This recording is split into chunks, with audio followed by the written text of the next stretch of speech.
Bonjour. Je vous remercie tout d'abord de votre présence ici dans l'Amphi 700 pour cette table ronde autour de Monsieur le Président Marius Ouache, que nous remercions chaleureusement, bien entendu, d'avoir accepté de participer, de venir jusqu'à nous et de participer à cette table ronde pendant laquelle nous allons aborder la politique du Portugal au XXe siècle. Et nous allons mieux comprendre, je l'espère, son action et l'importance de son action. Bien sûr, je ne vais pas le présenter puisque nous allons parler de lui pendant tout le reste de l'après-midi. Mais je vais présenter les personnes qui nous ont fait l'honneur de participer à cette table ronde. D'abord, Monsieur António Leão Rocha, qui est le consul général du Portugal à Bordeaux. Il est là à Bordeaux depuis quelques mois seulement, mais il est déjà très impliqué dans la vie bordelaise, dans la vie culturelle bordelaise et dans la vie de notre département d'études lusophones ici, dans notre université de Bordeaux 3. Monsieur António Rocha est historien de formation et il a occupé différentes fonctions au sein du ministère des Affaires étrangères portugais. Il a été aussi conseiller diplomatique du Premier ministre. Ensuite, monsieur Yves Léonard, qui est professeur à l'Institut de sciences politiques de Paris, qui est spécialiste de l'histoire contemporaine du Portugal. Il a aussi des fonctions d'élu local. Il travaille beaucoup auprès des collectivités territoriales. Il a une très importante bibliographie, en partie dédiée au salazarisme, à la révolution des œillets et à la lusophonie. Monsieur Philippe Loupès est professeur émérite de notre université, où il a occupé, entre autres fonctions, celle de directeur de l'école doctorale Histoire-Géographie. Il est spécialiste d'histoire religieuse et d'histoire de la péninsule ibérique et il a été amené à aborder dans ses cours l'histoire du Portugal. Il a été membre du Centre Nord Portugal-Aquitaine dirigé par notre regretté collègue François Guichard.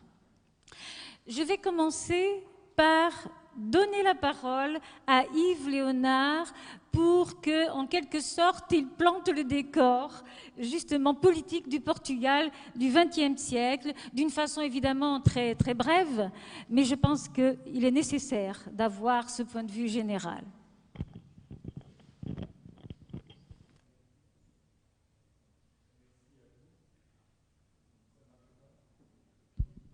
Voilà, ça marche.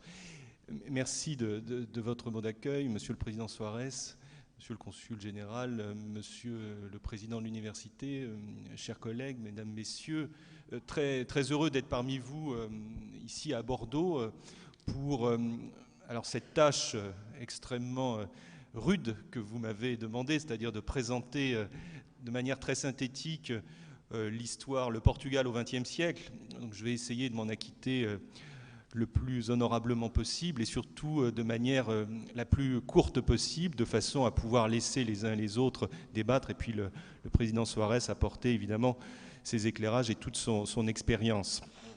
Alors, c'est une grande chance que d'avoir à nos côtés Mario Soares, puisqu'il fait partie, il est certainement l'homme qui incarne le mieux le Portugal au XXe siècle. J'aurais tendance même à dire que, pour paraphraser un de ses amis qui fut président de la France, François Mitterrand, qui disait « Je fais partie du paysage de la France », je crois que Mario Soares fait partie du paysage du Portugal. Et en évoquant très rapidement cette histoire du Portugal au XXe siècle, c'est inévitablement évoquer de très nombreux moments forts où il a imprimé sa marque dans cette histoire du XXe siècle portugais. Alors, je serai évidemment très, très rapide et peut-être un peu allusif, mais je distinguerai quatre grandes périodes qui scandent un peu ce XXe siècle portugais. La première grande période, et on vient d'en commémorer un moment important, c'est la République. La République née en 1910, le 5 octobre 1910, et vous avez certainement vu et lu et entendu beaucoup de choses ces dernières semaines, puisque ce centenaire a été commémoré au Portugal et puis ici même en France et dans de nombreux pays. Premier temps fort très, très important qui marque l'histoire du XXe siècle portugais, dans la mesure où, même si l'expérience n'a pas été très longue, puisqu'elle s'est achevée en 1926 par un coup d'État militaire, le 28 mai 1926, même si elle n'a pas été très longue, elle a profondément marqué le XXe siècle portugais, posé des jalons pour la suite et certainement, à défaut d'avoir créé un véritable modèle républicain, l'expérience était difficile à mener, mais a posé des jalons, créé une culture républicaine qui a été très importante, notamment pendant le temps de la dictature, mais aussi au moment du rétablissement de la démocratie lors de la Révolution des œillets. Donc cette République, elle a été beaucoup célébrée, elle a eu beaucoup de virtualité, un très grand idéal qui est né en octobre 1910, qui a permis d'adopter des lois très importantes, de prendre énormément de risques, pourrait-on dire, puisqu'elle s'est heurtée très vite à de nombreuses critiques, de nombreuses oppositions, qui ont eu d'une certaine manière raison d'elle après 16 ans d'exercice difficile de la démocratie au quotidien, ponctué par l'expérience de la Grande Guerre, de l'implication des troupes portugaises aux côtés des Britanniques et des Français pendant la Grande Guerre, et qui s'est soldée malheureusement, après des périodes de troubles, en mai 1926 par l'instauration de la dictature. Mais cette période est très importante. Elle est également importante puisque Mário Soares est né à la fin de cette République et son père a joué un rôle considérable durant cette première République. Deuxième temps fort, je vais très vite, deuxième temps fort, c'est la période malheureusement très longue de près d'un demi-siècle de cette dictature salazariste, donc qui s'établit sur un coup d'État militaire le 28 mai 1926. Dans un premier temps, Salazar n'est pas encore en place, il va arriver au ministère des Finances en avril 1928 et progressivement tisser sa toile pour ne plus abandonner le pouvoir qu'il quittera à son corps défendant en septembre 1968, victime d'une attaque cérébrale, mais le régime pour autant lui survivra encore quelques années. Donc Salazar sera mis en place par les militaires pour pallier les difficultés de gestion que traversait le Portugal de l'époque. Il tissera sa toile avec beaucoup de minutie, beaucoup de cynisme pour s'imposer comme un dictateur d'un type particulier sur la nature duquel beaucoup d'historiens ont écrit. Cette nature du régime salazariste a suscité de nombreux travaux d'historiens et c'est une dictature à la fois très longue, elle détient malheureusement certainement l'un des records à l'échelle européenne, c'est une dictature atypique et c'est une dictature particulièrement féroce et les libertés publiques, évidemment, n'existaient pas en ce temps, en ces années particulièrement dures.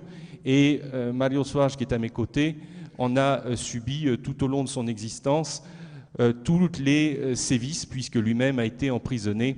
Et beaucoup de ses proches, beaucoup des adversaires de Salazar ont connu malheureusement le même sort. Donc une dictature très dure, impitoyable, orchestré et dirigé par un homme qui contrôlait beaucoup, sinon tout, et qui a eu toujours le souci, évidemment, de juguler toute forme d'expression politique, d'empêcher le débat public et de plonger le Portugal dans une espèce de regard passéiste et replié sur lui-même, ce qu'on pourrait appeler le Portugal des horloges arrêtées, un Portugal immobile, un Portugal replié sur un empire colonial magnifié, exalté par une propagande qui ne lésinait pas sur les moyens pour dire que finalement le Portugal n'était pas un petit pays, selon une célèbre formule, parce qu'il était à la tête d'un grand empire.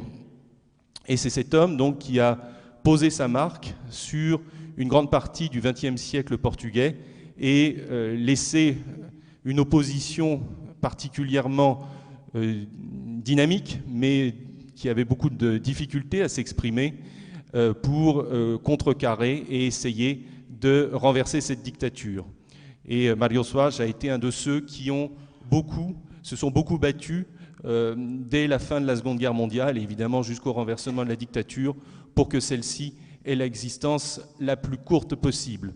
Il y a eu de nombreuses tentatives, de nombreux espoirs qui sont nés en 1945, en 1949, avec la candidature du général Norton de Matos, qui n'a pas abouti, en 1958, avec le général Delgado, tout au long des années 1960, pour aboutir, après la disparition physique, 1968, une attaque cérébrale, juillet 1970, la mort de Salazar, pour aboutir, en avril 1974, et c'est le troisième temps fort de ce XXe siècle portugais, pour aboutir au rétablissement de la démocratie à travers une transition très particulière, très atypique, qui là, une fois encore, singularise l'histoire du Portugal au XXe siècle, qui a initié ce qu'un certain nombre d'analystes, de politistes, je pense notamment à Samuel Huntington, qui avait ouvert son célèbre Third Wave, la troisième vague, par ces quelques phrases consacrées justement au caractère fondateur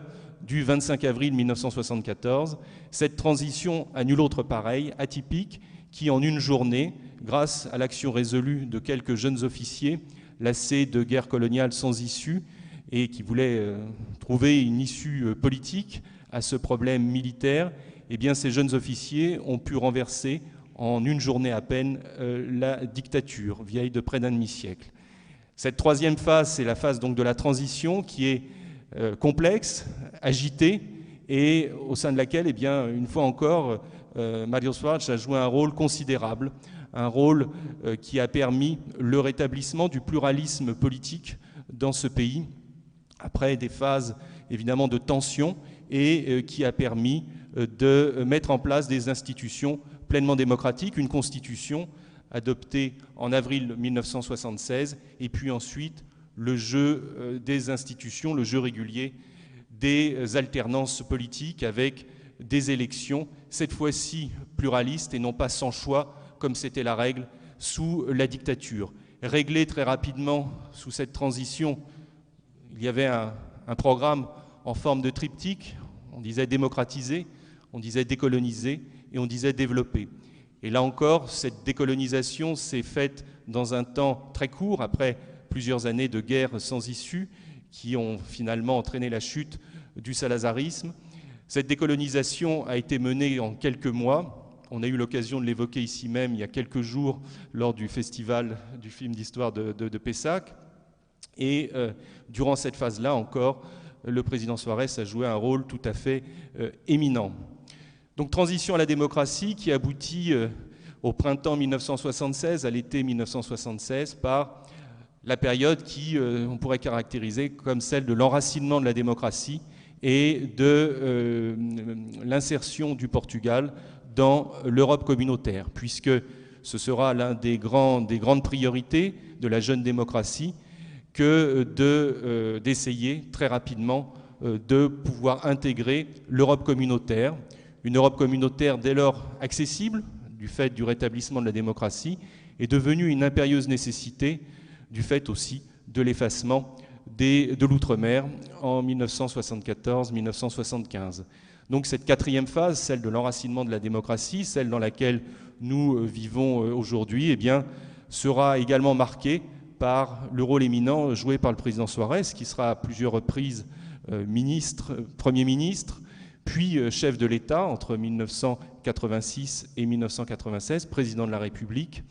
Donc une démocratie européenne, pluraliste, qui a permis, en l'espace d'une trentaine d'années, d'insérer pleinement le Portugal dans les institutions européennes d'une part, puisque le Portugal est devenu membre fondateur de la zone euro, a pu non sans difficulté respecter les fameux critères de convergence de Maastricht dans les années 1990 pour s'insérer pleinement, disais-je, dans ces institutions européennes. Voilà très rapidement brossé ce panorama. On pourrait évidemment en dire beaucoup plus, mais je pense que à cette table, il y aura beaucoup de compléments qui seront apportés, puis des questions certainement dans la salle. Donc cet ancrage à la fois européen et cette ouverture vers le monde qui avait tant manqué, là encore sous la dictature salazariste.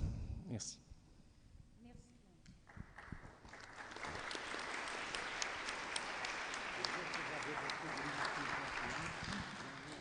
Merci Yves Léonard pour ce panorama de l'histoire portugaise du XXe siècle.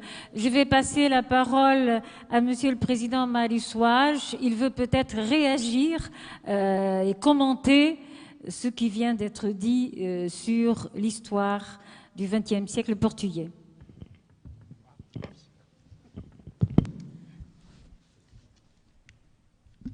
Merci beaucoup. Merci beaucoup, madame.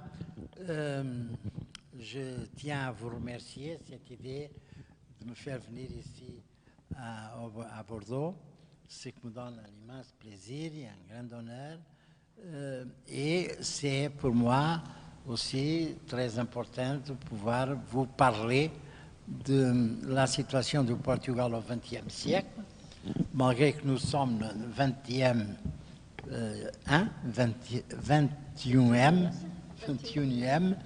et j'ai, malgré mon âge, je suis toujours déterminé pour l'avenir et non pour le passé, ni pour le passé. Parce que le passé, c'est une question très intéressante pour les historiens, bien sûr, mais ce qui compte, c'est vraiment ce qui va se passer encore et comment ça se passe, la situation de crise dans laquelle nous sommes maintenant. Et je peux après vous parler un petit peu de cela.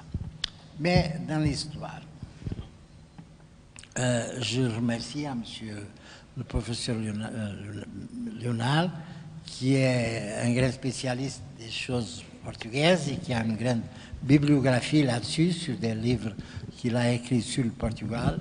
Il a fait une synthèse rapide de ce qui a été le XXe siècle pour le Portugal.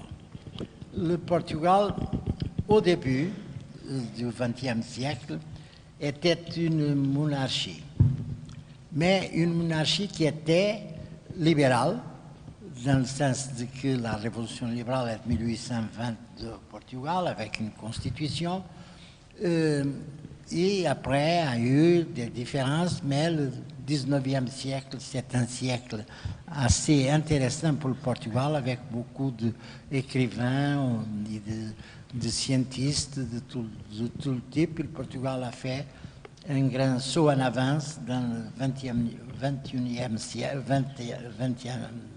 siècle, mais au moment justement de la fin du 19e siècle, il y a eu un grand problème. C'est que nous avions un empire colonial.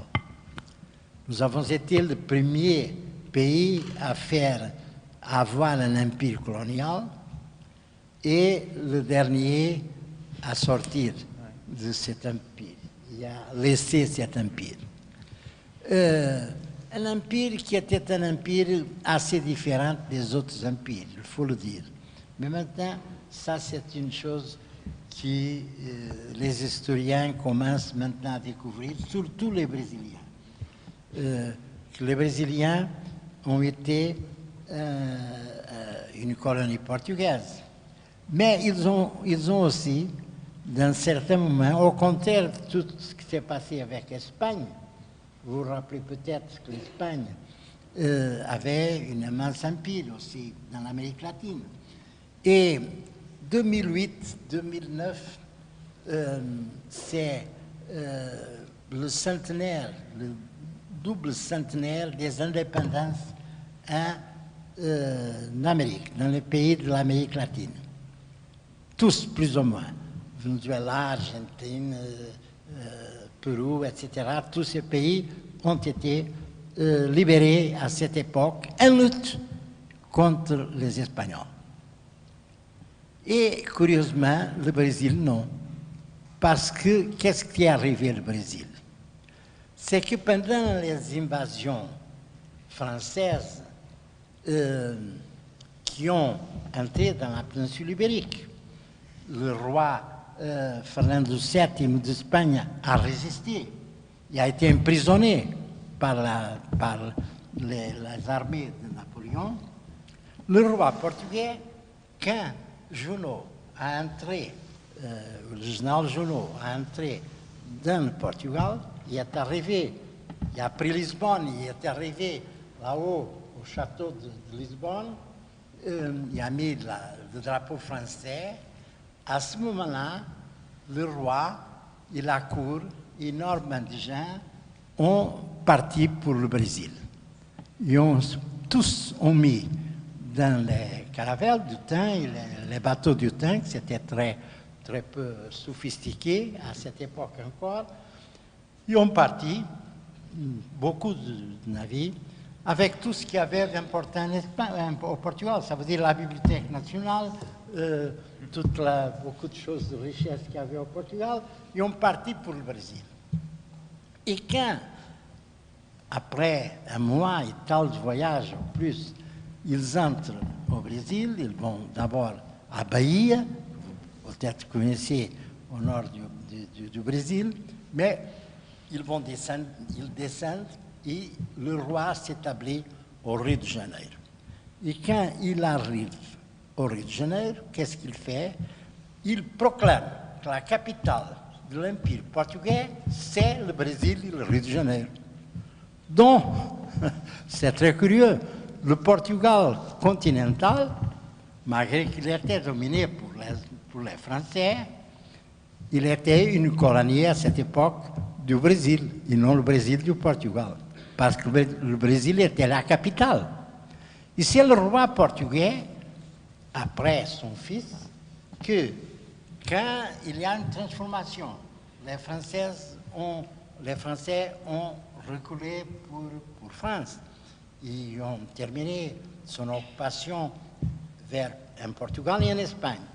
Et les Portugais commencent à faire, le Portugais qui était au Portugal, commence à faire une politique en disant que le roi de Portugal doit revenir pour le Portugal. Le roi a beaucoup d'hésitation, mais ils disent vous venez ou nous proclamons la République. C'est une menace des constituantes portugais. Et alors le roi est obligé de revenir pour jurer la nouvelle constitution. Bien, il est venu. Mais son fils, qui était Dom Pedro, qui était le premier du Brésil, le premier empereur du Brésil, et le quatrième, Dom Pedro IV, il était le quatrième au Portugal, il reste. Il dit cette phrase extraordinaire. Moi, je reste. C'est l'indépendance du Brésil, parce qu'il a resté. Alors, sans une lutte, sans un tir, sans rien, il est l'empereur, il s'est fait l'empereur du Brésil. Bien. Alors, il n'a pas eu aucun problème entre le Portugal et le Brésil pour son indépendance. Tous les gens proclamaient, moi j'étais dans une conférence de tous les ministres de la culture et ministres de tous les pays de l'Amérique latine, Espagne et Portugal, qui a eu à Lisbonne en 2008. Et tout le monde disait, mais comment c'est cela que nous sommes les ennemis d'Espagne? Nous avons arraché à l'Espagne notre indépendance. Et ces Brésiliens, ils disent que c'est le roi portugais qui a donné l'indépendance. Qu'est-ce que c'est ça? Ils ne comprenaient pas. Mais ça, c'est la différence très importante qui existe entre le Portugal et l'Espagne. Et réellement, le roi dont João VI, qui pour nous, Portugais, était quelqu'un de peu considéré parce qu'on disait qu'il avait peur des Français. Tandis que les Brésiliens, il est grand historien brésilien, comme par exemple Oliveira Lima, vous connaissez sûrement. Ce grand historien brésilien dit non, c'est un grand roi. C'est le roi qui a fait le Brésil, qui a donné l'unité au Brésil, qui a fait le Brésil indépendant, etc. etc. Bien. Mais il est mort, João VI, au Portugal. Et alors, il y avait la succession. Qui était le successeur? C'est son fils, Dom Pedro I du Brésil, qu'il était déjà empereur du Brésil. Et alors, il a dit, bien, ce n'est pas bien que je reste, enfin, c'est ma fille qui doit être la reine du Portugal. Dona Maria, qui est venue à être Maria II, la deuxième. Et elle doit rentrer, mais elle était très petite. Et alors il appelle son frère, il dit, bien, toi, tu peux, dans l'avenir, peut-être te marier. Dans cette époque, les oncles pourraient se marier avec les comment ça s'appelle? Les nièces. Hein? Les nièces. Les nièces. Les nièces. Et alors, il avait cette possibilité. Mais Dom Miguel, c'était un homme très ambitieux. Et alors, il a entré en lutte contre son irmão, il s'est proclamé un roi, et pire que ça, il a proclamé une monarchie absolue de nouveau. C'était un pas en arrière terrible. Alors, Dom Pedro IV, qui était un homme très libéral et très intéressant du point de vue de l'époque, il est un homme formidable dans sa structure humaine et aussi politique, il est revenu. Il a abdiqué dans son fils, c'est le fils qui est mort en France, qui était l'empereur Dom Pedro II. C'est un homme de grande barbe qui, à la fin du siècle XIX, grande barbe, il allait se promener après la République au Brésil, il allait se promener pour le Tuileries à Paris. Et ça, c'est dans une histoire de lui qui est faite pour un Français, qui a une petite fille qui vient à lui et il demande, monsieur, avec cette barbe, vous êtes le Père Noël? Il dit, non, ma fille, je suis l'empereur du Brésil. Il est mort en France, bien, un exilé. Bien, mais au Portugal, la guerre civile a eu une guerre civile entre Dom Miguel et Dom Pedro, qui retourne au Portugal, pour défendre la position de sa fille. Il abdique de sa position au Brésil. C'est pour cela que les liens entre le Portugal et le Brésil sont véritablement spéciaux, parce qu'il n'a pas jamais eu aucun antagonisme entre notre pays, le Portugal, et le Brésil. Parce que le Brésil, c'est un pays extraordinaire, comme vous le savez aujourd'hui. Au début du XXe siècle, un juif qui est allé, un grand écrivain qui était allé fuir pour le Brésil, aux nazis, a écrit un livre qui est un livre célèbre, c'est Zweig, qui a écrit un livre qui s'appelait Le Brésil, un pays d'avenir. Et tout le monde disait que c'était seulement d'avenir, qu'il était toujours d'avenir. Mais maintenant, ce n'est pas un pays d'avenir, c'est un pays de présent et un grand pays, c'est un grand colosse mondial, un des grands pays émergents. Ils ont une relation avec le Portugal énorme. Ce sont les Brésiliens et les Portugais qui ont créé la communauté des pays de langue portugaise. C'est une communauté très importante. Toutes les colonies sont là, parce que toutes les colonies ont conservé la langue portugaise comme la langue officielle. Il y a dans la constitution brésilienne actuelle un écrit qui dit comme ça, nous la langue officielle du Brésil, c'est l'idiome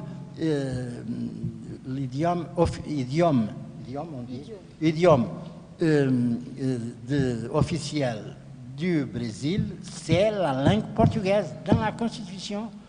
Nous n'avons pas cela dans notre Constitution, ni les autres non plus, parce que ce n'est pas nécessaire. Mais pour le Brésil, qui sont quand même 200 millions, l'ensemble, ils considèrent que c'est la langue portugaise. Et vraiment, je disais pour M. Lula, vous connaissez M. Lula, qui était encore président de la République, mais qui a déjà une autre présidente élue au Brésil. C'est un phénomène, M. Lula, parce qu'il est un homme qui était un syndicaliste et qui est devenu un grand président. Mais il avait pour moi la plus grande qualité de lui. Vous savez quelle était? C'est qu'il parle seulement le portugais, aucune autre langue, aucune langue étrangère. Et comme ça, c'est le grand ambassadeur de la langue portugaise partout dans le monde, parce qu'il parle portugais, il ne peut pas parler autre. Et ça, c'est très bien. Au contraire, son prédécesseur, Fernando Henrique Cardoso, parlait toutes les langues. Il allait en France, parlait français, en Allemagne, allemand, etc., etc. Jamais parlait le portugais, bien sûr, sauf au Brésil et au Portugal. Bien, c'est pour vous dire que nous avons une structure complexe pendant les années. Et au début du siècle XIX, c'était. Mais tout cela s'est passé et nous avons créé une monarchie, disons, très libérale. Mais à la fin du siècle, c'est pour cela que j'ai commencé, à la fin du siècle, le Portugal a eu un grand conflit avec l'Angleterre parce que nous avions Angola d'un côté d'Afrique, d'autre côté Mozambique. Nous avons pensé que c'était bien d'occuper toute cette fâche-là et de faire un ensemble de l'Afrique entre la côte atlantique et la côte indienne. Mais le pire, c'est que les Anglais avaient un projet contradictoire de cela, parce qu'ils dominaient l'Afrique du Sud, ils voulaient un corridor qui allait de l'Afrique du Sud jusqu'au Caire. Alors ça entrait un conflit.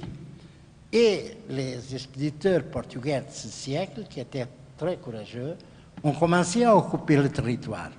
Ce qui était facile, étant donné la bonne relation qui existait entre la communauté africaine qui existait et les Portugais. Et alors, c'était facile. Mais qu'est-ce qu'ont fait les Anglais? Ils ont fait venir une grande navire de guerre à côté de Lisbonne. Ils ont dit, si vous continuez à avancer dans cette région, c'est un ultimatum, nous allons bombarder Lisbonne. Et alors le roi, qui c'était à cette époque le roi Dom Carlos, a dit, non, ça ne peut pas être, on va faire un accord. Et on a fait un accord qui s'appelle l'accord pour à obéir, disons, à l'ultimatum anglais. Ça a donné une révolte au Portugal extraordinaire. Tous les Portugais se sont rebellés contre la monarchie. Alors, la première révolution qui a été faite et proclamée, c'était au Porto, en 31 janvier 1891, et c'est là qui était la première république portugaise, mais qui quand même a duré seulement quelques jours parce qu'elle a été dominée par la troupe de la monarchie. Mais le sentiment républicain était né d'un grand patriotisme et d'un grand orgueil national. Et ça a été aussi lié avec les grandes commémorations de Camões, qui en 1889 80, 1890, non, 80 pour Camões. Pour Camões, a été commémoré on a commémoré son indépendance et mis en relief l'importance de Lusíada et de ce livre qu'il a écrit pour l'histoire du Portugal. Bien. La République a commencé à germiner et en 1910, 2 ans avant, il y a eu l'assassinat du roi Don Carlos et son fils. Et alors, ils ont proclamé, 2 ans après cet assassinat, la République. C'est une proclamation sans effusion de sang, presque, tranquille. Et ça est le commencement. Nous sommes en train de faire la commémoration depuis quelque temps, toute l'année. Cette année va continuer le prochain jusqu'à la fin. C'est la commémoration du centenaire de la République au Portugal. Cette République, la première, est une République très basée et influencée sur la France. C'est la copie de ce qui se passait en France. La loi de réparation de l'État, c'est une loi très discutée, peut-être on va discuter avec monsieur sur le problème religieux à cause de cela. C'est une loi qui a été faite par Afonso Costa, c'est une loi assez importante et qui a provoqué beaucoup de conflits avec l'Église catholique. Parce que l'Église catholique au Portugal a été toujours une Église très proche de la monarchie et, je peux dire, assez réactionnaire, sauf après le 25 avril. Est-ce que je peux me permettre de vous interrompre juste un instant pour passer la parole justement à propos... non, mais c'est très intéressant, mais à propos de l'Église, je vais passer la parole à Philippe Loupès qui justement va nous parler sur ce point. Oui, ça marche. Bien, oui, l'Église, comme le dit Monsieur le Président Soares, a vécu de façon différenciée le XXe siècle. D'abord, elle a été dans une situation de difficulté après l'alliance qui avait régné sous le régime monarchique.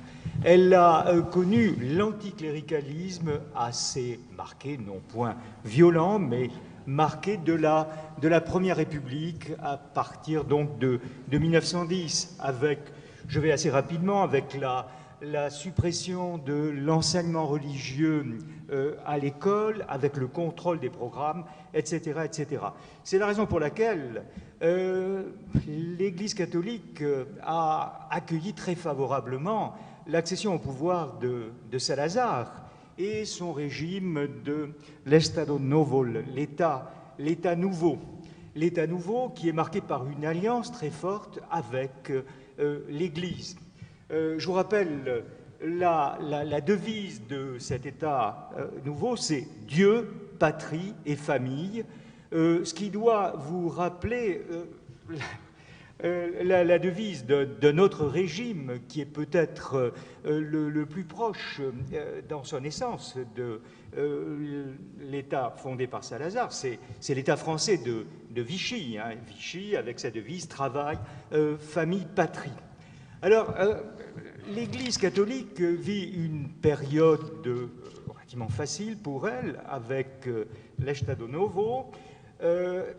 Elle accueille favorablement Salazar qui est, je vous le rappelle, un ancien séminariste qui a fait ses études au séminaire de Viseu, qui n'a pas continué dans cette voie, mais qui est resté un catholique très pratiquant, plus que pratiquant, dévot, je dirais, menant une vie relativement austère, une vie de célibataire, et donnant des gages à l'Église catholique par la place qu'il a accordée dans son régime corporatiste au catholicisme social. ce catholicisme social qui avait été prôné par Léon XIII à la fin du XIXe siècle, donc catholicisme social, également anticommunisme déclaré qui pouvait séduire les éléments les plus conservateurs du catholicisme, avec des mouvements très liés à l'Église catholique, comme le mouvement national féminin, disons les dames les dames bien pensantes de la bonne bourgeoisie, qui sont soutenues par le mouvement Caritas, la branche américaine de Caritas, et le mouvement des jeunes qui sont encadrés, endoctrinés, et dont l'encadrement est obligatoire dans les lycées.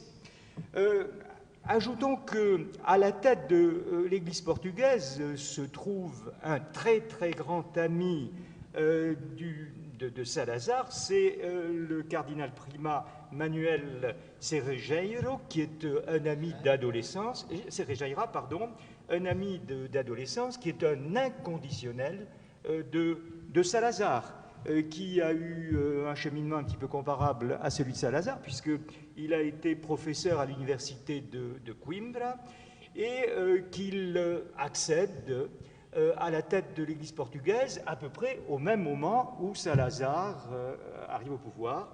Il est nommé au siège primatial de Lisbonne en 29, et il va rester sur ce siège jusqu'en 71. Donc, il a joué un rôle important, signant un concordat en 1940, fondant l'Université catholique de Portugal en 1967. Là, il y a des liens très très forts.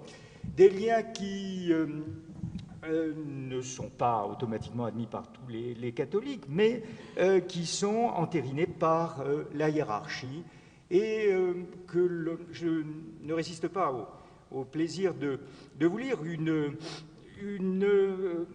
un texte très satirique du grand écrivain portugais António Lobos Antunes, qui, dans un de ses romans autobiographiques, décrit l'Église portugaise de cette époque. Je cite: « À cette époque-là, on croyait en Dieu, un être barbu et sévère, sexagénaire, en tunique, sandales et coiffé d'une raie au milieu, qui gérait une entreprise de martyrs et de saints aussi compliquée que les grands magasins, en distribuant des péchés, des bulles, des absolutions et des passeports pour l'enfer par l'intermédiaire de ces charges, ces chargés d'affaires terrestres appelés prêtres, qui transmettaient le dimanche à la direction de l'entreprise des telex en latin. » Bon, il ne faut pas prendre ce texte caricatural à la lettre, mais il est certain que, selon la formule de Lobo Antunes, l'État nouveau avait, je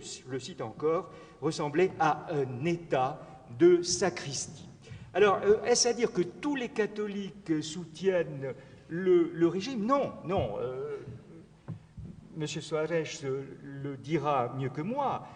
À la fin du régime de Salazar, une partie des catholiques milite dans l'opposition, et il y a tout l'épiscopat ne soutient pas absolument le régime.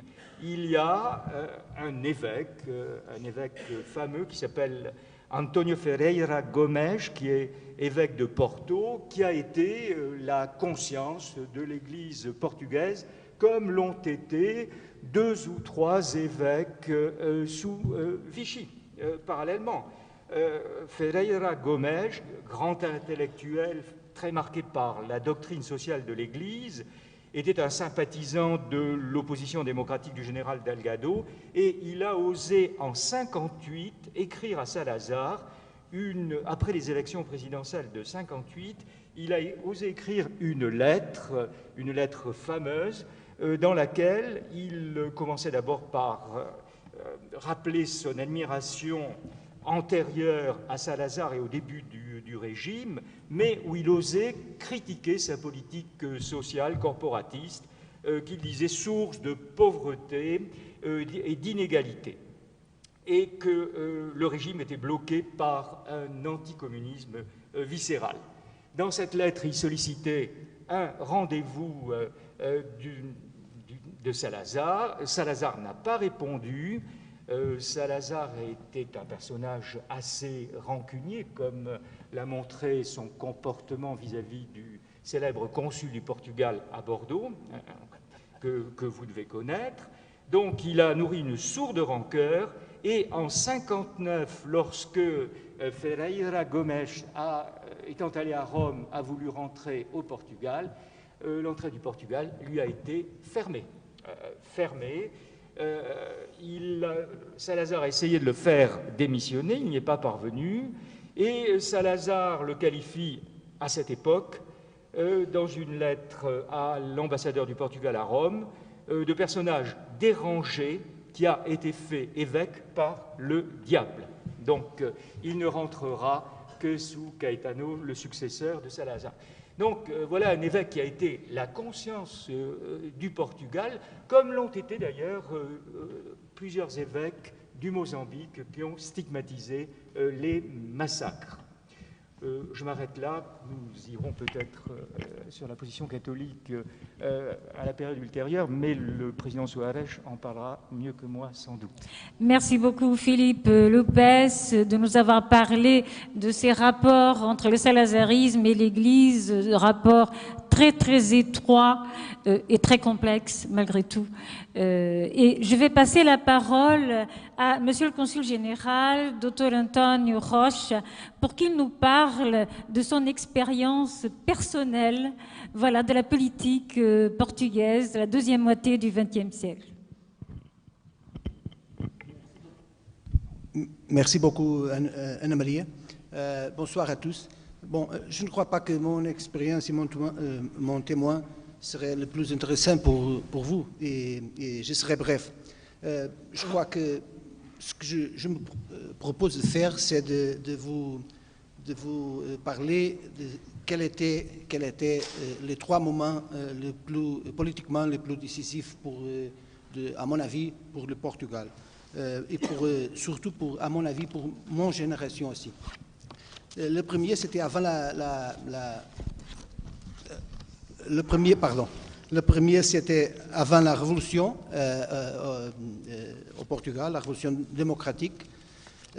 Et pour tous ceux qui, comme moi-même, discutaient la politique, il y avait beaucoup de jeunes qui discutaient la politique au Portugal avant la révolution, mais pour tous ceux de nous qui discutaient la politique et qui, en même temps, refusaient le modèle communiste, M. Mário Soares, en portugais, c'était la seule référence démocratique au Portugal, et c'était la seule référence pour tous nous comme des jeunes démocratiques. La deuxième, c'était après la Révolution, pendant les années difficiles de 80, 74 et 15, même 16. Et de nouveau, M. Mário Soares, ce moment-là, il n'était pas seul, bien sûr, mais c'était pour la deuxième fois la grande référence démocratique pour tous nous au Portugal, et c'était lui qui a lidéré la lutte démocratique pour un Portugal nouveau et définitivement libre des dictatures au pays. Et la troisième, je crois, la plus durable, probablement la plus difficile, mais aussi pour tous nous, Portugais, jeunes et pas si jeunes, je crois la plus importante, c'était la lutte pour la pleine intégration européenne du Portugal. Et je m'arrête ici. Je crois que pour tous nous, mon génération, vraiment, ces trois références de la personnalité politique de M. Mário Soares, c'était les plus importants comme légat futur pour nous.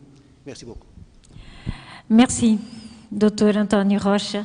Je vais passer la parole soit à Mário Soares, s'il veut répondre, enfin, ou faire un commentaire, soit à Yves Léonard, qui voudrait prendre... vous voulez? Oui? Bon, alors, à vous.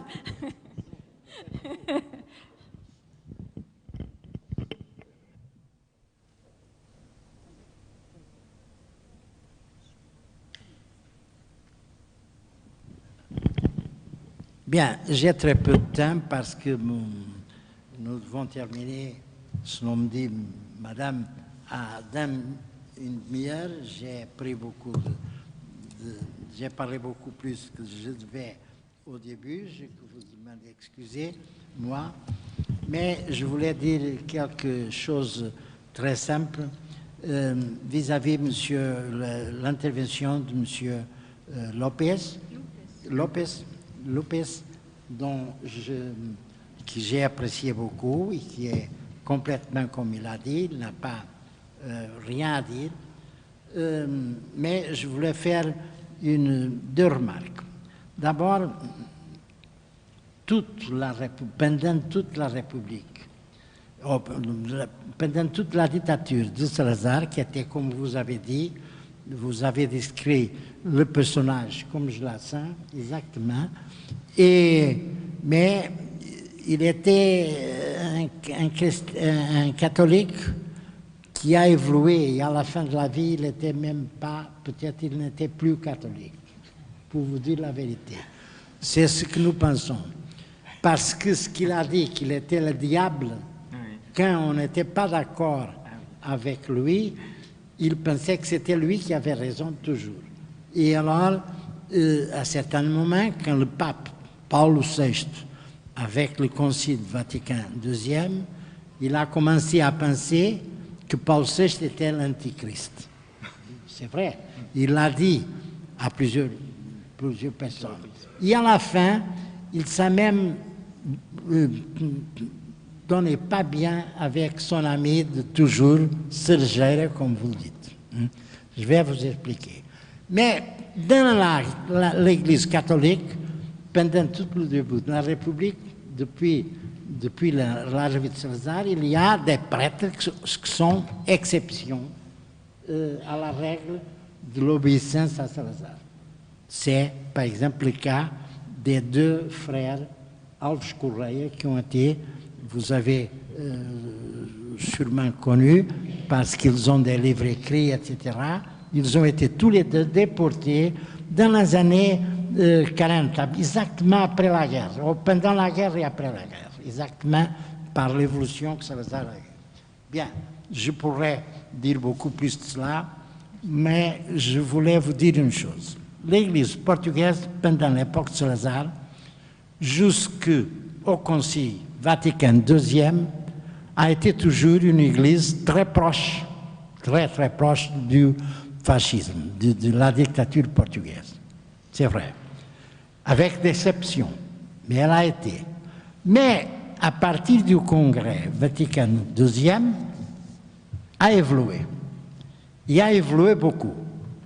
Et on a apparu beaucoup de catholiques, non pas des prêtres, quelques prêtres aussi, comme l'évêque de Porto, mais d'autres, il y a d'autres, et des colonies, comme vous dites, de Moçambique, mais il y avait là des personnes très importantes de la culture et de l'intellectualité portugaise qui sont pris des positions politiques contre l'Église.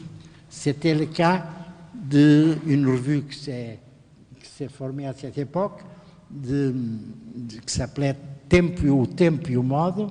C'est une revue qui a fait la propagande contre le salazarisme au temps de Salazar, et qui était difficile. Bien, ça c'est une chose que je voulais vous dire. Monsieur, mais je dois dire une chose, et qu'après la révolution du 25 avril, nous n'avons pas commis, nous les républicains non laïcs, nous n'avons pas commis les erreurs de la Première République.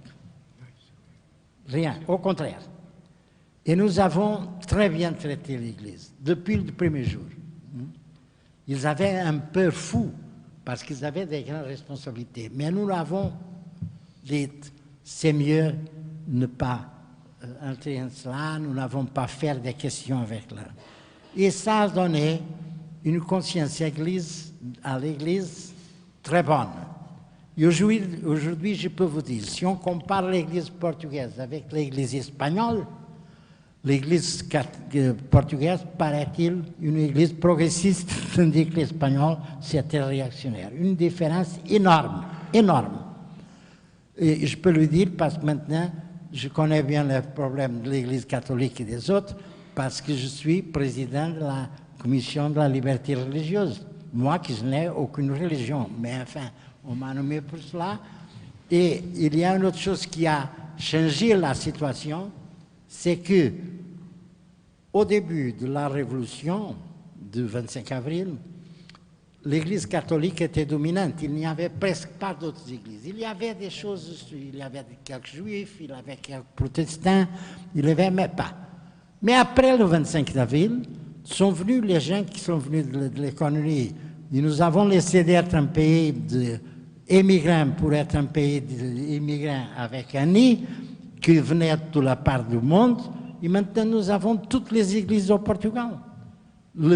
Pour vous donner seulement un exemple, je vous dis que le plus grand temple qui existe à Lisbonne, ce n'est pas une église catholique, ni une cathédrale, c'est l'église de l'église hindoue. Hein? C'est le plus grand qui existe. Et il y a toutes les églises. Il y a les Arabes, beaucoup d'Arabes, des chiites, des sunnites et aussi des islamistes, beaucoup. Il y a des ismaélites. Il y a des protestants, pas les protestants anciens, mais les protestants qui sont beaucoup plus difficiles, évangéliques qui viennent de l'Amérique, évangéliques. Et il y a toute l'espèce d'églises. Il y a ceux, comme moi, qui n'appartiennent à aucune église et aucune religion. Bien. Alors, avec l'église, nous n'avons pas de problème à ce moment-là, au contraire. Du point de vue de monsieur, après, notre consul a fait un saut. Il a commencé à parler de la situation qui était à la Révolution. La chose que j'ai pour vous dire plus intéressante, c'est que nous avons réussi à faire une décolonisation très rapide, fulminante, je peux dire, un an. Personne ne pensait à cela. Et nous avons fait cela avec le cœur. Ça veut dire, nous avons fait cela comme des amis et très proches des nationalistes africains. Et comme nous avons été dans la même prison, a été très facile. Pour vous raconter une chose qui vous intéresse à vous, Espagnols, je compte cet épisode seulement. Je compte cet épisode. C'est que nous avons fait le premier contact avec les Guinéens, le peuple de Guinée, qui avait déjà proclamé unilatéralement l'indépendance qui a été reconnue par 50 États, déjà des Nations Unies. Ils étaient encore en guerre, ils nous maintenaient. Et le jour où j'étais ministre des Affaires étrangères à cette époque. C'était le premier gouvernement après la Révolution, le 16 mai 1974. Et ce jour même, j'ai eu pour la première fois la possibilité d'un avion de Senghor la Guinée n'avait pas de relation, le Sénégal n'avait pas de relation avec nous. Il ne pourrait pas entrer jusque-là dans l'espace aérien portugais. Et l'avion est arrivé pour me chercher. J'ai été à Dakar, rencontrer Aristides Pereira, qui après a été le président de la République de Cap-Vert. Et il représentait la Guinée à cette époque. Et nous avons fait le cessez-le-feu. Nous avons signé là le cessez-le-feu, le jour même, sans aucune difficulté, avec des accolades. Et après, au Mozambique, nous avons fait la même chose. Ça s'appelle le grand accolade de Lusaka. J'ai rencontré Samora Michel, qui était un personnage très fabuleux d'ailleurs, et intéressant. Et le chef de l'État, c'était un chef d'État que vous vous rappelez le nom sûrement de Louzac, qui était un grand personnage à cette époque, et qui était de formation, bien sûr, anglaise. Alors il a dit, vous devez entrer par une porte comme ça, l'autre, le Samora entre cette porte-là, vous faites un signal de reconnaissance et après, je fais un discours pour encourager vous à rencontrer. Nous sommes entrés, mais sans aucun compromis entre lui et moi. Tous les deux, nous ne sommes pas suivi l'ordre, nous avons avancé, nous avons donné une accolade. Tout le monde a éclaté un applaudissement, et ça c'est l'indépendance. Et véritablement, le président de ce pays... Hein? Non, est Kenya, non. Non. C'est un autre. Je ne me rappelle son nom maintenant. Mais lui, il était étonné parce que comment c'est possible? C'est possible parce que nous étions des gens qui avaient lutté contre le même ennemi. C'est là si c'est possible de faire cette... Et nous sommes aujourd'hui beaucoup plus riches, même maintenant avec la crise, et nous avons un niveau de vie 20 fois plus important que nous avions au temps de Salazar, où les gens n'avaient pas même de solier. Hein? Même de solier. Et dans la province, il n'y avait pas de l'eau, il n'y avait pas de l'électricité, etc., etc. C'était la décadence complète. Bien. Mais il a parlé, je parle 2 minutes plus seulement pour vous dire, il a parlé de M. Cunhal. M. Cunhal, c'est un grand personnage parce que c'est un communiste qui a eu beaucoup de respect, qui était tenu beaucoup de respect par les soviétiques, mais qui a eu l'idée terrible, à un certain moment de notre évolution démocratique, qui était de faire une révolution, une deuxième révolution, pour installer au Portugal ce qu'il appelait une Cuba européenne. Et nous nous sommes opposés, nous socialistes, et nous nous sommes opposés devant les autres partis qui étaient complètement difficiles parce qu'ils n'avaient pas le temps, ils étaient apeurés de cette situation. Nous avons presque tombé sur la guerre civile. Mais nous avons, aux dernières minutes, arrivé à convaincre, c'est le président de la République du temps, Costa Gomes, qui a convaincu, a montré à Cunhal les forces militaires qui étaient d'un côté et de l'autre, et les Anglais qui avaient envoyé un pétrolier pour... Toute la force aérienne était de notre côté, au nord du Portugal. Il a dit, vous ne pouvez pas avancer, sinon il y a une guerre civile et vous allez perdre. Il a désisté. Seulement resté les extrémistes radicaux, mais c'était rien. Malgré tout, il y a eu 2 morts, mais c'est tout. Et la guerre civile n'a pas avancé. Et nous n'avons pas, et nous avons eu le bon sens d'éviter de mettre, comme voulait l'extrême droite, au dehors de la légalité, le Parti communiste. Malgré cela, nous avons dit non, vous devez rester dans la vie démocratique. Et ça, aujourd'hui, a encore beaucoup d'importance. Pour parler de l'avenir, ça n'a pas eu le temps, non?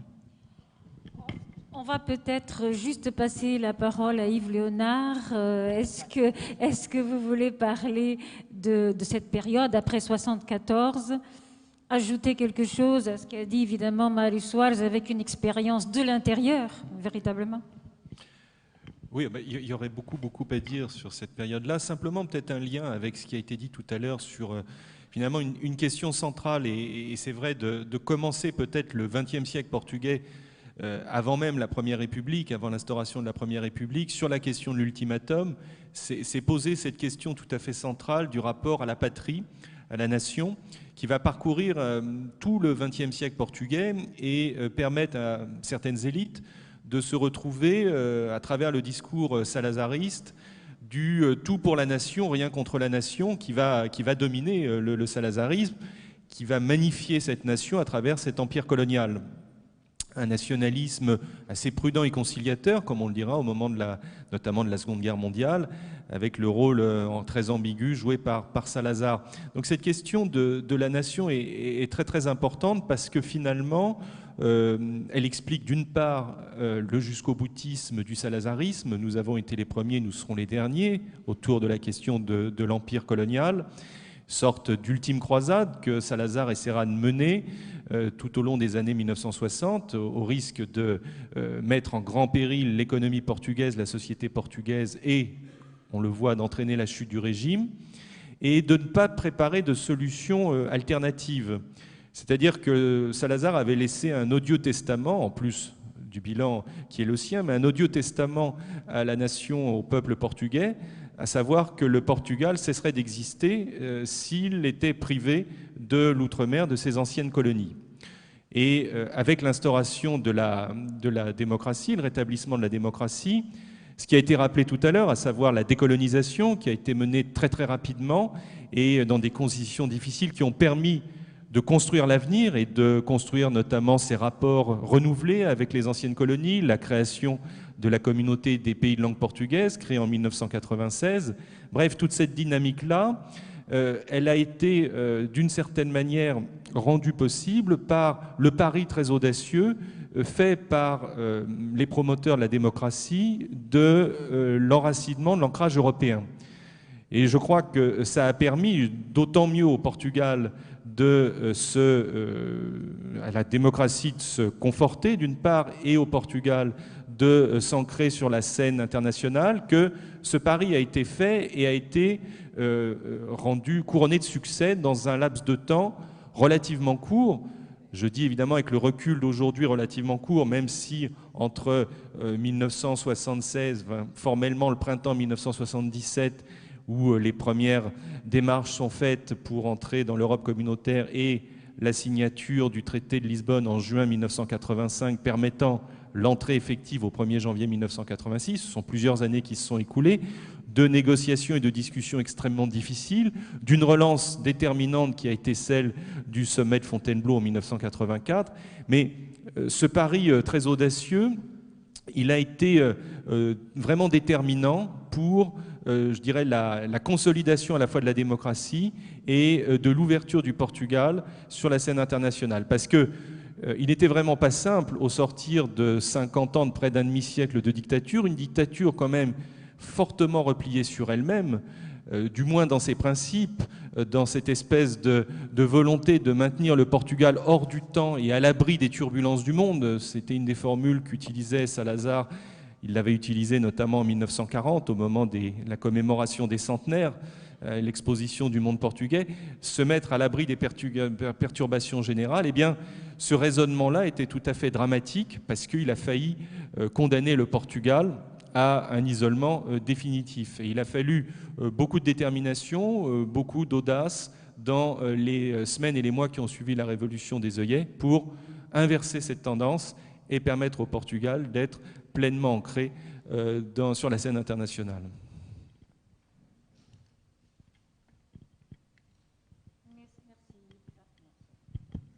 Merci Yves Léonard. Je vais passer la parole au président Mário Soares qui va conclure, et ensuite nous passerons le micro à la salle au cas où il y aurait des questions.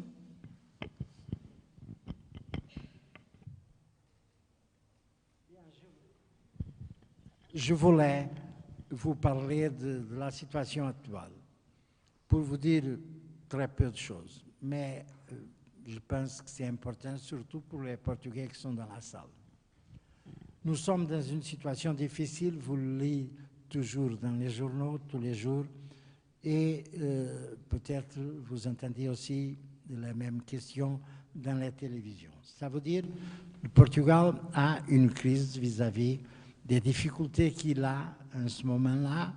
Il a été obligé, je dis obligé parce que c'est une chose qui a été décidée par les Français, une politique qui a été décidée par les Allemands et les Français, qui est de faire résoudre la crise d'une façon qui, à mon avis, ce n'est pas la bonne, parce que c'est commencer avec une austérité énorme et des mesures terribles contre qui vont donner plus de chômage, plus de pauvreté, plus de difficultés et qui vont favoriser seulement les spéculateurs qui sont derrière les marchés, qui est une entité, les marchés sont une entité qui n'a pas de face, qui n'a pas de face. Personne ne sait qui commande les marchés, mais ils ont une stratégie, alors quelqu'un les commande. Mais personne ne sait. Alors, pour nous, c'est la peur que nous avons au Portugal, avec ces mesures d'austérité que nous avons été obligés de prendre, sinon on nous coupait tout le crédit, et ça c'était indescalable, mais il faudrait éviter ce que je pense que peut arriver, non seulement au Portugal, mais à tous les pays européens, une récession grave. Ça veut dire une manque de croissance et un abaissement énorme du niveau de vie des populations européennes, ce qui va toucher à tout le monde. Parce qu'il a commencé par la Grèce, après c'est l'Irlande, maintenant on parle beaucoup de Portugal, je pense que ce ne serait pas le Portugal, peut-être l'Espagne aussi est dans une situation très difficile, mais la France, mais l'Italie surtout, mais la France, mais le Royaume-Uni, qui n'appartient pas à l'euro, mais quand même il y a des grandes difficultés. Mais la propre Allemagne et tous les autres pays vont être touchés par cette crise. Et cela peut mettre en danger la situation même de l'Union européenne, qui est le projet le plus intéressant, le plus harmonieux, le plus tourné vers l'avenir qu'on connaît dans l'histoire. Ça veut dire un projet de paix, d'abord de paix, de prospérité pour tous les gens qui sont européens et de bien-être avec un contrat social et ambiental. Bien, c'est cela qui est un risque de se perdre. Et quand tout le monde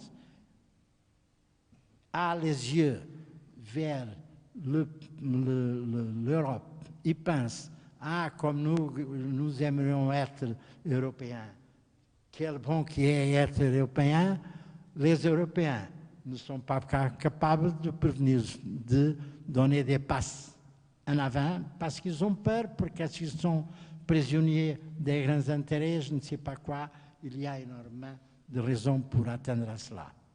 Alors, j'espère que nous allons réussir à éviter cette disgrâce, qui n'est pas seulement pour nous, c'est pour tout le monde.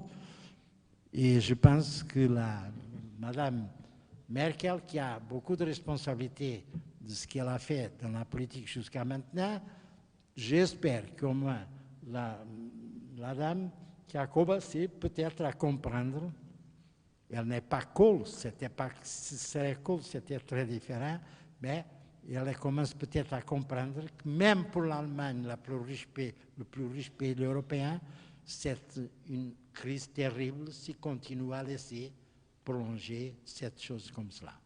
Enfin, ça dépend des mois qui vont maintenant commencer, qui sont difficiles. La prochaine année va être une année très difficile. Le Portugal va survivre quand même, parce que nous avons une situation que nous n'avions pas au temps de Salazar, il y avant la Révolution. Ça veut dire que nous avons des excellents rapports, même commerciaux, avec le Brésil, avec Angola, avec Mozambique, avec tous les pays. Nous avons des relations avec l'Espagne très bonnes et peut-être nous allons nous sortir parce que nous avons des raisons pour penser cela. Mais quand même, c'est une situation terrible, non pour le Portugal en spécial, mais pour l'Union européenne. C'est ce que je voulais vous dire. Merci, Monsieur Mário Soares. Je pense que nous allons arrêter ici ce débat, cette table ronde. Je vais remercier très chaleureusement, et je crois que nous allons tous le faire, Monsieur le Président Mário Soares d'avoir accepté de participer à cette table ronde, ainsi que tous ceux qui ont participé aussi et qui ont contribué à éclairer d'une lumière peut-être plus précise cette histoire du Portugal du XXe siècle. Je vous demanderai aussi de rester, d'attendre juste une dizaine de minutes. Nous devons préparer très brièvement la cérémonie du doctorat honoris causa que l'Université de Bordeaux III va accorder, et c'est un honneur à Monsieur le Président Mário Soares. Donc, je vous dirai à tout de suite.